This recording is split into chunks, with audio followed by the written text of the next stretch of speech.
Malappuram Valanchery bus route രൂപീകരണവുമായി ബന്ധപ്പെട്ട് ജനകീയ സദസ്സ് സംഘടിപ്പിച്ചു. പൊതുജനങ്ങൾ നേരിടുന്ന യാത്രാ ബുദ്ധിമുട്ട് പരിഹരിക്കാനും ഗതാഗതം ശക്തിപ്പെടുത്താനുമാണ് സദസ്സ് സംഘടിപ്പിച്ചത്.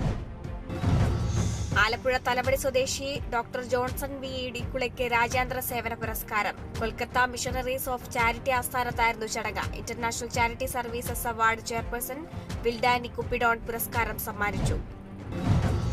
തൃശൂർ അന്തിക്കാട് ആടിനെ തെരുവ് നായ്ക്കൾ ആക്രമിച്ചു. കൂട്ടത്തോടെ എത്തിയ 7ഓളം തെരുവ് നായ്ക്കളാണ് ആക്രമിച്ചത്. അന്തിക്കാട് സ്വദേശി പ്രവീണിന്റെ ഉടമസ്ഥതയിലുള്ള ആടാണ് ചത്തത്. തൃശൂർ അരിമ്പൂർ പഞ്ചായത്തിന്റെ സഹകരണ സംഘത്തിന്റെ ഓണവിപണി ആരംഭിച്ചു. കൺസ്യൂമർ ഫെഡ് വഴി സാധന സാമഗ്രികൾ ശേഖരിച്ചാണ് വിതരണം. 12 ഇനം പലചരക്ക് സാധനങ്ങളാണ് സബ്സിഡി നിരക്കിൽ കിറ്റിലാക്കി വിതരണം ചെയ്യുന്നത്.